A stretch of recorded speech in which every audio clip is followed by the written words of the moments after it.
19 hari ya, 19 hari lagi akan kita masuk pada tahun yang baru. Kiranya sekali lagi apa yang menjadi pesan daripada firman Tuhan. Saya sendiri ketika saya persiapan ini, saya itu dapatnya itu ketika hari Jumat yang lalu, bukan Jumat yang lalu. Ketika saya doa, saya cuma menangkap Filipi 2.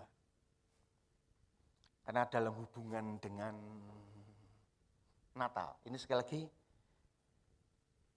saya masih tertarik juga, saya diberikan Tuhan apa yang Tuhan mau katakan tentang Natal ini. Kemudian saya coba gumuli ketika saya di rumah, saya doakan, Tuhan mantapkan. Dan ini yang Tuhan berikan. Teladan Yesus di dalam kehambaannya.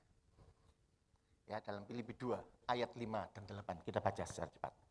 Demikian bunyi firman Allah. Hendaklah kamu dalam hidupmu bersama menaruh pikiran dan perasaan yang terdapat juga dalam Kristus Yesus.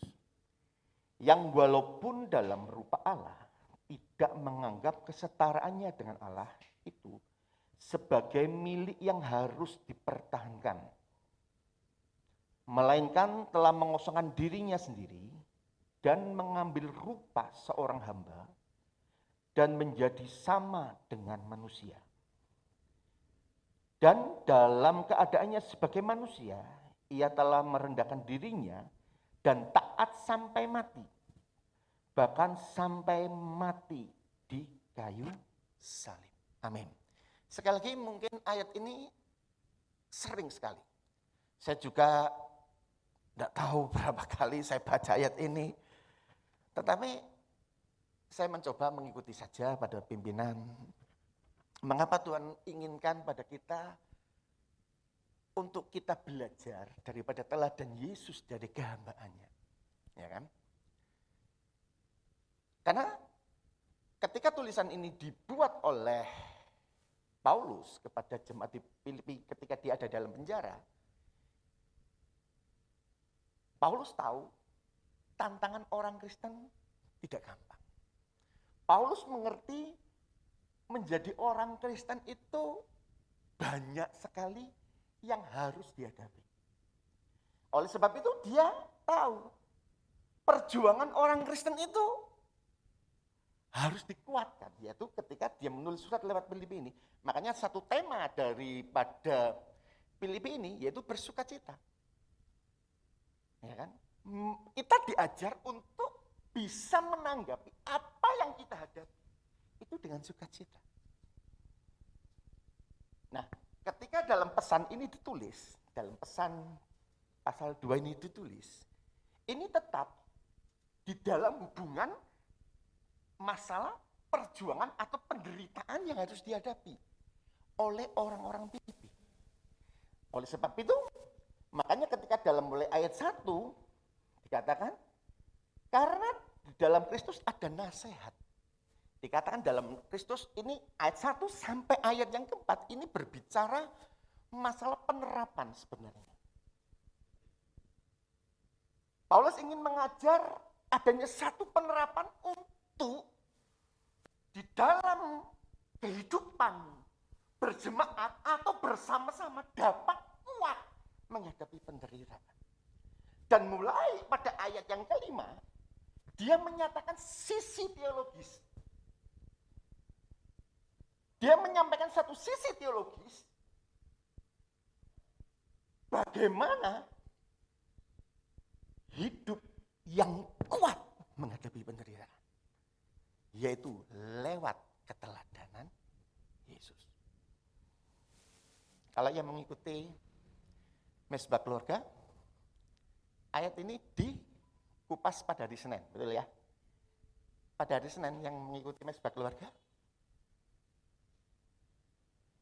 ayat ini ditulis, yaitu bagaimana kita mengendalikan emosi. Ketika hari Senin,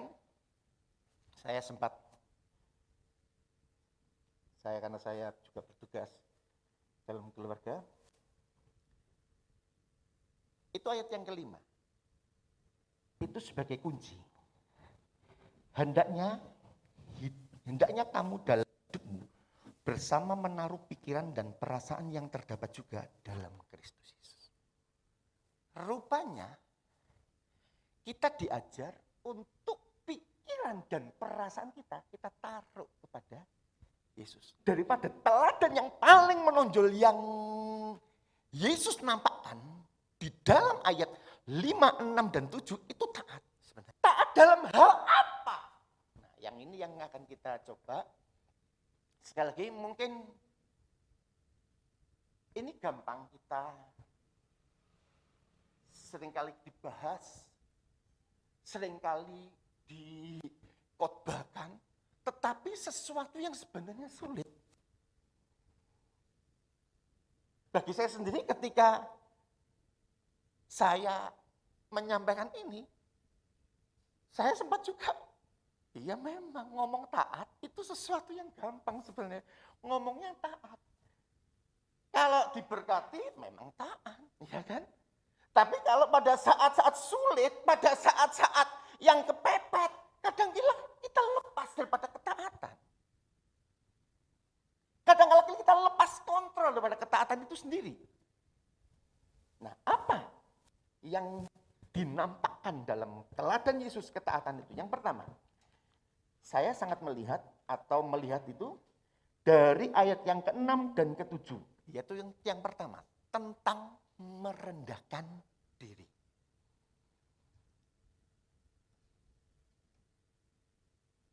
Secara langsung, itu sangat jelas sekali yang walaupun dalam rupa Allah. Nah,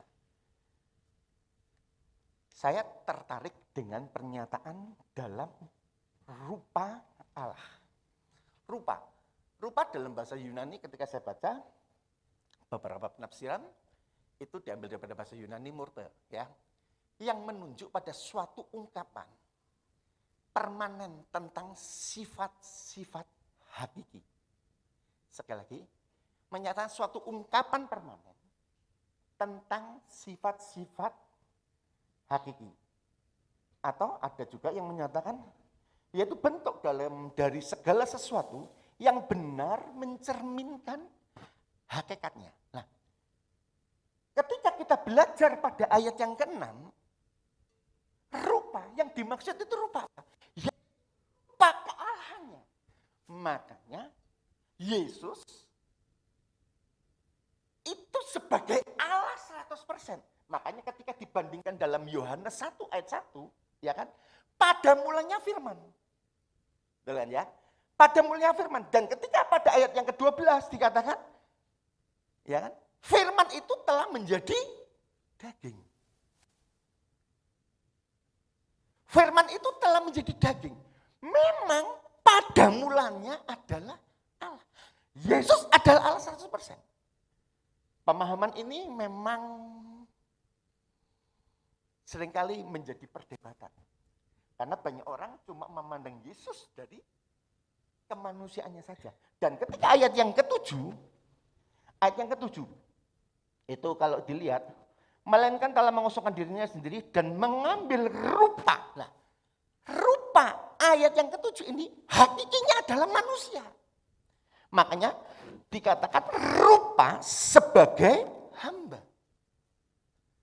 Ya kan? Mengambil rupa seorang hamba dan menjadi sama dengan manusia. Jadi maksudnya memang sifat hakiki, sifat yang mendasar adalah manusia. Makanya ketika bicara ini, kita bicara tentang teologis. Yesus adalah Allah 100%, Yesus juga adalah manusia 100%. Karena apa? Dengan istilah mengambil rupa. Ketika saya juga sempat bertanya kepada keluarga yang ikut mesbah,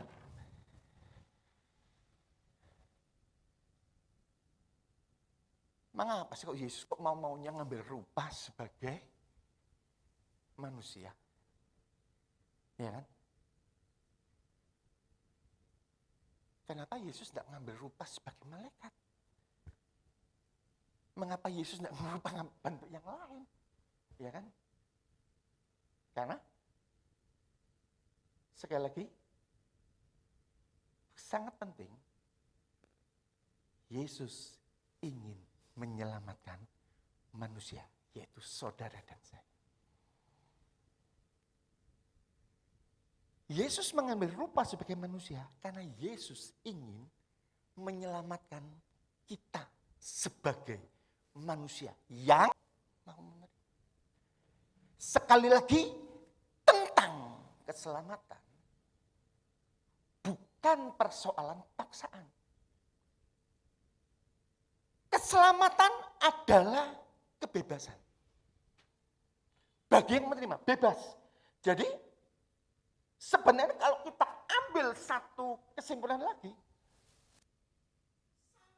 orang beribadah, sampai orang berdoa, sampai orang memuji Tuhan, sampai orang menyembah. Sebenarnya kalau kita ambil suatu kesimpulan, adalah suatu kebebasan. Bukan suatu paksaan. Sangat salah besar ketika saudara dan saya datang ke tempat ini. Karena kenapa? Konsepnya. Ayo, tangi. Berangkat gereja. Minggu mangkat gereja. Kita menganggap mangkat gereja adalah sesuatu paksaan. Kita menganggap kita sedang melayani pun karena kita sudah dijadwal. Kita berdiri di sini, kita sedang ada pada suatu jadwal. Bukan. Kita ada di sini, saya pun ada di sini. Itu adalah suatu tanggung jawab kebebasan. Kenapa? Saya ngerti. Saya sangat ngerti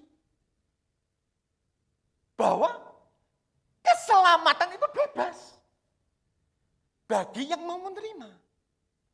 Ketika orang selamat punya tanggung jawab, makanya Filipi juga mengatakan, Filipi 2:13 kalau nggak salah, kerjakan keselamatanmu. Iya kan? Itu berbicara apa? Satu kebebasan untuk bertanggung jawab. Paham ya? Bertanggung jawab. Sangat salah besar, sekali lagi, ketika kita melayani, ketika kita beribadah, ketika kita berdoa, ketika kita menyembah, adalah kenapa? Apalagi ngelirik. Yang sebelahku, nyembah ini banter. Jadi menu banter. Sangat salah besar ketika kita penyembahan, ketika kita memuji, sangat dipengaruhi akan keadaan sekitar. Memang benar. Kita butuh musik. Bukan saya tidak mengesampingkan. Musik nggak penting. Untuk supaya kita nggak fales. Ya kan? Ada satu, supaya kita tertib, nggak fales. Kita butuh musik. Tetapi sampai ketika tidak ada musik. Nah makanya ini sebenarnya sangat kelihatan. Sangat kelihatan. Maaf. Bagi mesbah keluarga yang di rumahnya tidak ada pemain musik. Nggak ada pemain musik, nggak ada alat musik. Ya kan? Nyanyinya pating, pecok oteng. Benar nggak? Satu kunci C, satu kunci D, satu kunci E. Ketika dijadikan satu, yang dengarkan risih. Tetapi sekali lagi, bagaimana kita menanggapi ini, ya kan?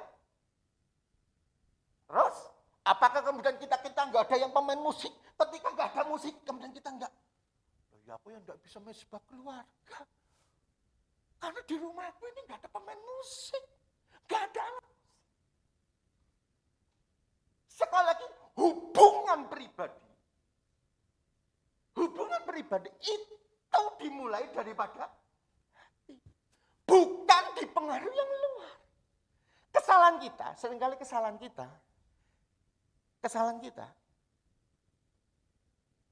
kita ini seringkali ketika ada menyanyi, tampilan sesuatu, coba, silakan tanya kepada WL, singer, coba, bagaimana perasaan kita ketika kita mimpin, ya, biasanya, WL. Kalau yang lihat semangat sih, lihat Pak Pendetanya sih nggak ada masalah, pasti semangat. Coba, kalau ngelihat yang di belakang atau yang di tengah atau yang di depan, kalau yang di belakang mungkin malah semakin bisa sembunyi kan ya kan. Tapi coba kalau ngelihat yang di depan,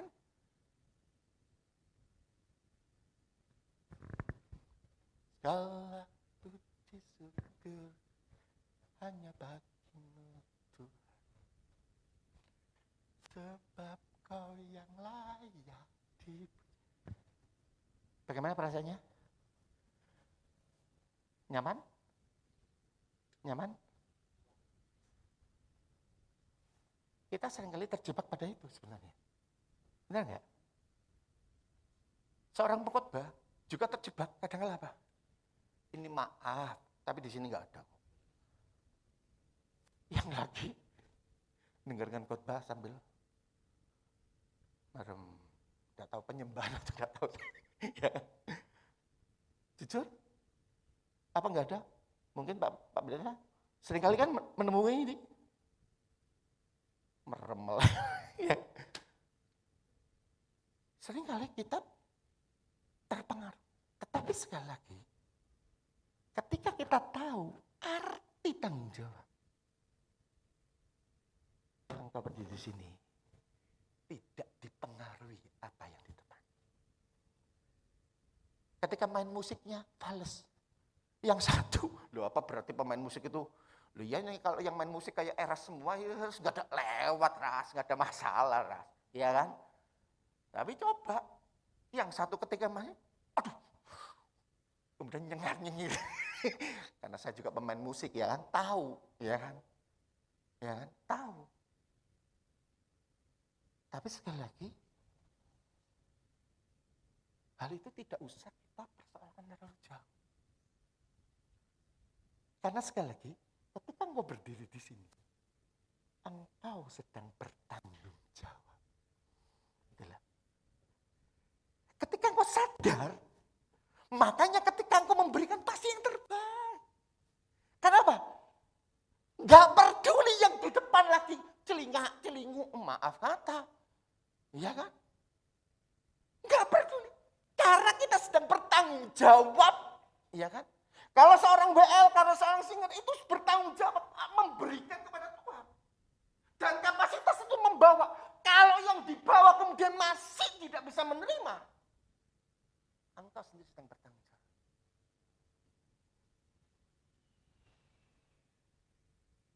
Yesus ngerti kembali arti mengambil rupa. Menjadi hamba adalah sesuatu yang sebenarnya. Kalau kita lihat arti hamba, sering kali kita baca ayat dari bahasa Yunani yaitu doulos, yaitu hamba yang menderita. Dan kalau kita baca itu diambil dari sebenarnya Yesaya itu banyak menulis tentang hamba, ya, hamba Tuhan. Itu menunjuk kepada Yesus. Yang paling jelas itu dari Yesaya 53, 52, 13, 53 sampai 12. Itu sangat jelas sekali tentang hamba Tuhan yang menderita, yang menunjuk kepada Yesus. Itu sangat jelas sebenarnya dari ayat-ayat itu. Nah, kalau dipikir, ketika mengambil rupa, ini sebenarnya enggak gampang bagi Yesus. Sangat tidak gampang. Tetapi sekali lagi, saya teringat sekali, Yesus disebut sebagai Adam kedua. Ini sedikit keluar, ingat ya. Yesus disebut sebagai Adam kedua. Adam pertama yaitu Adam sendiri. Betul? Pernah dengar itu? Apa yang menjadi perbedaan? Apa yang menjadi perbedaan antara Adam yang pertama dan Adam yang kedua? Adam pertama, kalau itu dilihat daripada 1 Korintus 15:47, coba dibuka saja. Dilihat daripada ini sedikit keluar. 1 Korintus 15 ayat yang ke-47, itu berbicara tentang Adam pertama, Adam kedua. Nah, yang pertama, yang membedakan, kalau Adam yang kedua, itu berasal daripada tanah. Karena Adam yang pertama diciptakan dari tanah liat. Dan Adam yang kedua, itu berasal dari surga. Itu perbedaan yang pertama. Dan perbedaan yang kedua, yang sangat penting, yaitu Adam pertama melakukan tindakan sia-sia untuk mencari kesetaraan dengan Allah. Sampai ini paham? Adam pertama melakukan tindakan yang sia-sia, yaitu apa? Dia makan buah. Paham ya? Dia makan buah supaya apa? Tujuannya apa? Bujukan daripada iblis supaya apa? Sama seperti Allah. Sehingga dia jatuh. Adam yang pertama. Sedangkan Adam yang kedua, yaitu dia merendahkan diri. Yang satu meninggikan diri, yang satu merendahkan dirinya di dalam ketaatan, menerima peran sebagai hamba yang mau menderita. Paham? Adam yang pertama ingin naik seperti Allah. Adam yang kedua yang dari surga turun ke bawah untuk menjadi hamba. Makanya ketika dia menjadi hamba dalam rupa ini, ayat yang ke-7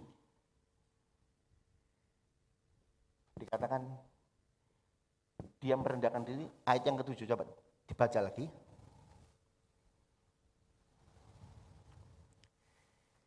Ayat yang ke-7, melainkan telah mengosong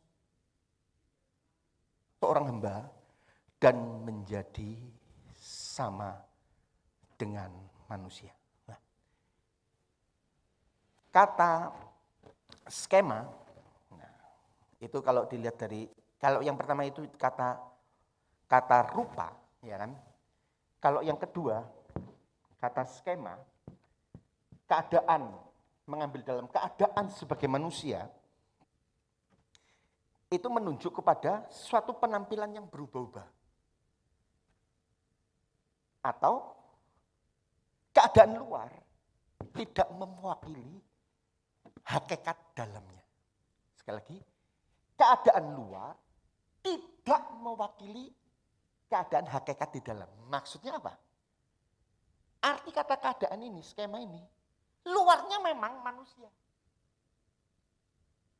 Tetapi tidak mewakili keadaan dalam. Sampai sini paham? Paham ya? Sampai sini paham? Kata keadaan yang dimaksud skema dalam hubungan dengan rupa, itu memiliki arti bahwa memang keadaan luarnya itu sebagai manusia. Tetapi tidak mewakili keadaan dalamnya. Di dalam keadaan dalamnya masih ada unsur keilahian.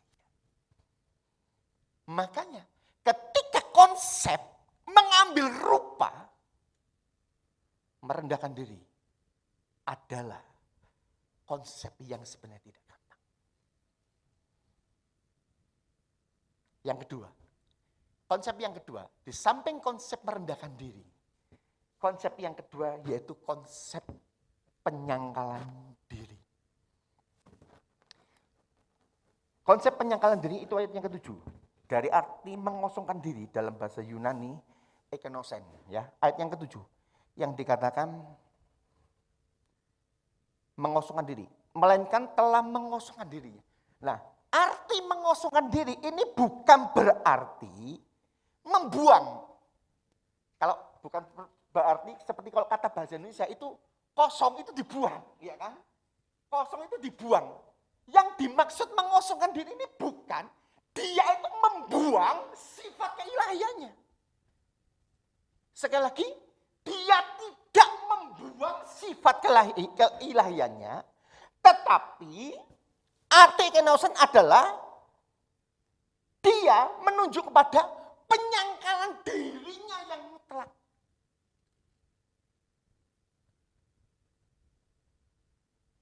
Dia punya sikap, sifat hakiki daripada Allah, tetapi tidak ditonjolkan. Dia punya sifat hakiki tentang Allah, tetapi tidak dikeluarkan. Makanya ketika dia di atas kayu salib, ketika dia ditangkap, ya kan? Bisakah dia melawan Yesus? Sebenarnya sangat gampang. Meskipun tentara itu ribuan, sangat gampang untuk Yesus kebaskan, untuk buat tentara itu menjadi mati dan mundur semua. Sangat gampang. Tetapi sekali lagi, mengapa Yesus tidak melakukan? Karena satu konsep. Dia taat, dan taat itu nampak sekali kepada penyangkalan dirinya.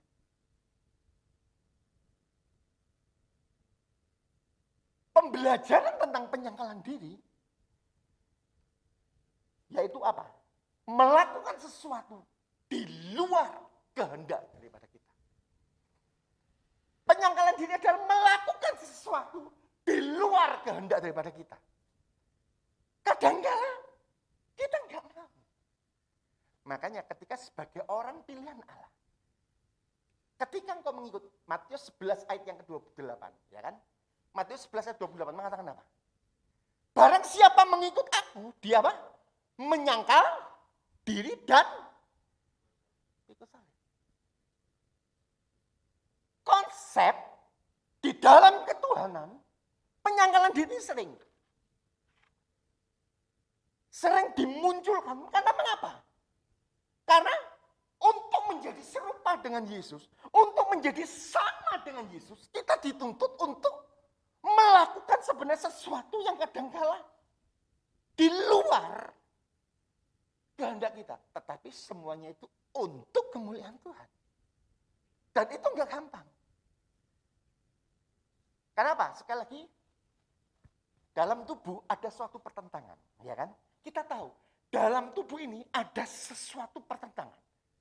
Apalagi kita sangat mengerti bahwa tubuh ini telah asal mulanya dikuasai oleh dosa. Dosa sangat ngerti, iblis itu sangat ngerti, dan tidak semerta dia melepaskan. Ya kan? Tidak merta melepaskan. Orang, oh ya kamu sudah percaya Yesus, sudahlah kamu percaya Yesus. Enggak. Dia senantiasa mengintai, makanya iblis katakan, dia mengintai. Mengintai itu apa? Sangat ketika ada celah lengah. Orang yang tidak bisa menyangkal diri, pasti akan jatuh. Penyangkalan diri itu enggak gampang. Penyangkalan diri itu merebut daging. Penyangkalan diri adalah sesuatu yang harus dibayar harganya. Ya. Melakukan kehendak di luar kehendak kita. Yang sebenarnya kita enak. Ya. Ketika kita tahu yang namanya doa pagi. Apalagi tadi pagi hujan pagi.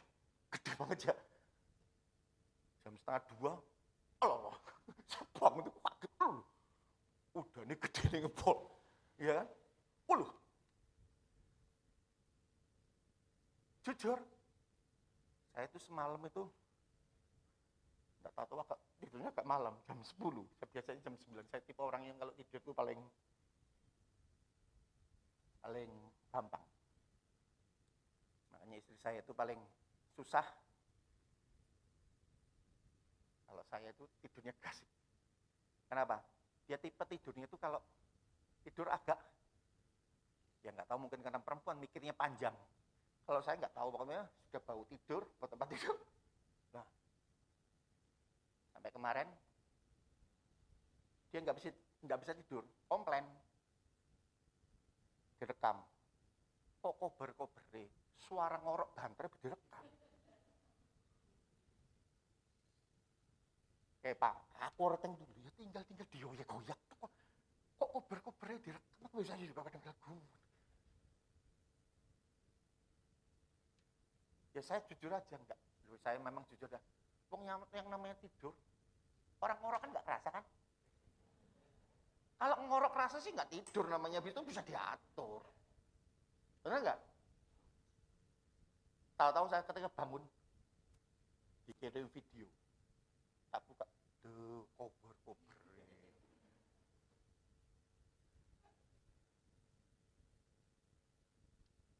Tetapi yang saya tangkap, sekali lagi, ketika bangun Pak, itu butuh satu perobekan daging. Kenapa? Saat kita pagi, enaknya itu kemulan. Benar enggak? Enaknya ini kita jujur aja apalagi hujan deras. Aduh. Jujur kita enaknya sebenarnya tidur. Tetapi sekali lagi, ketika kita belajar menyangkal diri, ada harga yang dibayar. Iya kan? Ya kan? Siapa sih nggak senang dolan ke mall? Apalagi yang perempuan-perempuan. Saya tak jamin paling senang. Cuma bapak-bapaknya yang kadang-kadang nggak senang. Ya kan? Ya kan? Saya dengan keluarga ini perbedaan jauh. Saya suka pemandangan, anak dan istri paling suka masuk mall. Sebenarnya sih susah. Tetapi yang namanya keseimbang ya dituruti aja. Ya kan? Bener nggak? Kalau sudah tahu, wong lagi gemangan beangel. Ya kan? Lagi keadaan begini. Ini sekali lagi, ini bagi bercerita bagi umum. Kalau sudah ngerti, ya cobalah. Ketika masuk mall, tujuannya apa? Ya ikuti tujuannya aja. Kalau punya duit sih nggak ada masalah, nggak usah dipikir, ya. Tinggal gesek, tinggal urusannya belakang. Asal bisa nutup lo ya. Jangan gesek-gesek nggak bisa nutup, itu repot. Sekarang itu paling enak itu gesek sih ya. Makanya saya jujur, saya punya kartu kredit. Ditawari untuk tak bikin kartu kredit lagi, bang enggak. Saya kartu kredit itu tak pakai itu cuma khusus pesan hotel. Kalau saya apa? Kalau pesan hotel kan sulit apa? Kalau langsung kan lebih mahal. Kalau apa? Pakai kartu kredit lebih. Saya enggak terbiasa. Supaya apa? Kita bisa ngerem. Kalau dituruti, kepingin enggak? Ya kepingin lah. Kepingin beli apa? Wah, kepingin. Maksud hati itu kepingin kadang, tapi sekali lagi. Apa yang penting disangkal. Nggak enak, nyangkal itu nggak enak. Hidup dalam persekutuan itu nggak enak. Asal mulanya. Tetapi jika engkau bisa masuk terus dalam hidup dalam persekutuan, engkau akan menikmati indahnya persekutuan. Karena apa kita nggak bisa menikmati? Karena kita melakukannya itu tidak dengan tanggung jawab. Karena kita melakukan itu tidak dari hati dengan rasa tanggung jawab. Karena kita melakukan itu cuma kata. Cuma dorongan dari luar, bukan dorongan dari dalam. Itu yang jadi masalah. Sekali lagi, penyangkalan adalah bayar harga. Dan yang ketiga, yang nampak tentang mengasihi. Makanya, ini cuma secara singkat. Mengapa dikatakan mengasihi? Di dalam ayat yang ke-8, dikatakan di situ. Dan dalam keadaannya sebagai manusia, ia merendahkan dirinya dan taat sampai mati. Ketika ia dikatakan merendahkan dirinya, ini dia tidak berhenti. Arti yang pertama, arti dia merendahkan dirinya, ini tidak berhenti kepada Dia sedang mengambil rupa sebagai hamba saja. Sebagai manusia. Tetapi berlanjut pada kedalaman yang memalukan. Yaitu mati di kayu salib. Makanya Galatia 3 ayat 13. Terkutuklah orang yang mati di atas salib. Juga itu diambil daripada Ulangan kalau nggak salah. Ulangan 21, 22, 23. Salib itu berbicara sesuatu yang sebenarnya Allah nggak suka. Tetapi lewat salib, Yesus mengambil langkah ini. Karena apa? Kasihnya kepada manusia. Sehingga kata yang kedua, atau arti yang kedua, dia itu mengesampingkan segala hak dan kepentingan pribadi untuk memastikan kesejahteraan orang lain. Sekali lagi, dia mengesampingkan segala hak dan kepentingan pribadi untuk memastikan kesejahteraan orang lain. Dan itu nampak sekali dalam kasihnya, yaitu kasih yang agape. Kasih tanpa menuntut balas. Kiranya sekali lagi, lewat perenungan yang singkat ini, ada 3 hal teladan yang Tuhan nampakkan dalam ketaatannya. Yang pertama, ingat, merendahkan diri dengan dia mengambil rupa. Yang kedua, dia penyangkalan diri. Dilihat daripada mengosongkan diri. Dan yang ketiga, dia mengasihi. Dengan menyatakan, dia mengesampingkan segala hak dan kepentingan pribadi untuk memastikan kesejahteraan orang lain. Kasih agape dinyatakan buat kita semua. Terpujilah nama Tuhan. Puji Tuhan. Saya akhiri perenungan firman Tuhan pada pagi ini. Saya undang jemaat Tuhan bangkit berdiri. Lagu yang pertama. Ku tak membawa. D kelihatannya.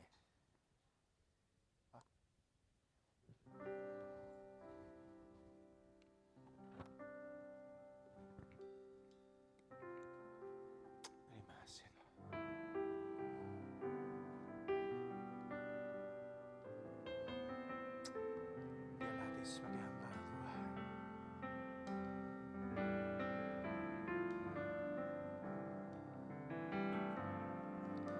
Ku tak membawa apapun juga saat ku datang ke dunia. Ku tinggal semua pada akhirnya saat ku kembali ke surga. Inilah yang ku punya, hati sebagai hamba yang mau taat dan setia padamu Bapa, kemanapun ku bawa. Hati yang menyembah dalam roh dan kebenaran sampai selamanya. Inilah yang ku punya, hati sebagai hamba yang mau taat dan setia padamu Bapa, kemanapun ku bawa.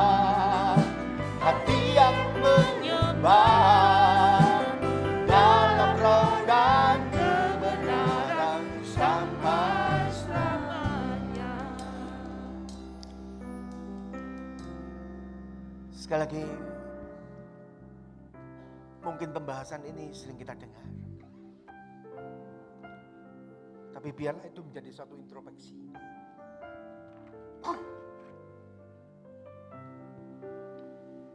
Apakah Bapak Ibu semua saudara dan saya memiliki hati seorang hamba Ingat posisimu, ingat panggilanmu. Engkau telah diselamatkan.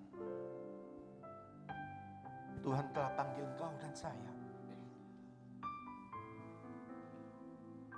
untuk kita mau merendahkan diri, mau menyangkal diri, dan kita menerapkan kasih agape dalam kehidupan kita. Itu hanya dimiliki dari seorang hamba, seorang yang mau melepaskan jati dirinya. Semuanya itu untuk kemuliaan Tuhan. Inilah yang kupunya, hati sebagai hamba yang mau taat dan setia padamu, Bapa, kemanapun ku bawa. hati yang menyembah dalam roh dan kebenaran sampai selamanya. Inilah yang ku punya, hati sebagai hamba yang mau taat dan setia padamu Bapa, kemanapun ku bawa. Hati yang menyembah dalam roh dan kebenaran sampai selamanya. Katakan inilah,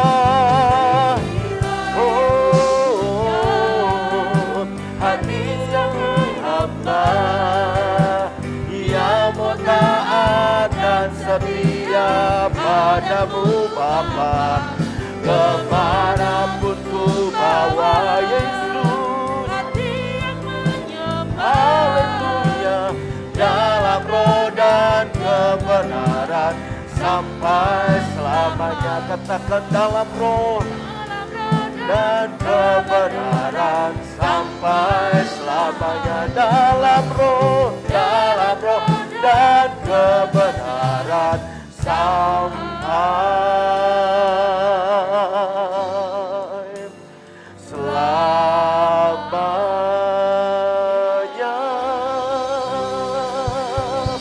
Berikan sorak-sorai bagi Tuhan. Katakan haleluya, haleluya. Syukur Tuhan buat kasih-Mu.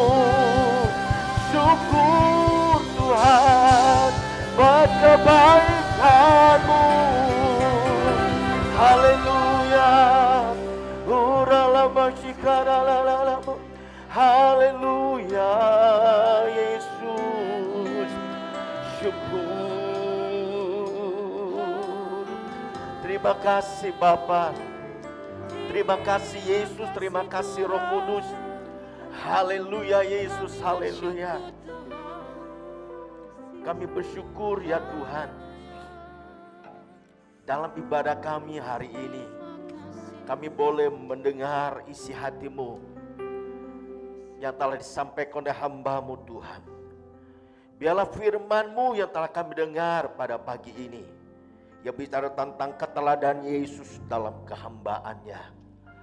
Kami boleh mengikuti keteladanan Yesus yang telah Tuhan Yesus nyatakan bagi kami.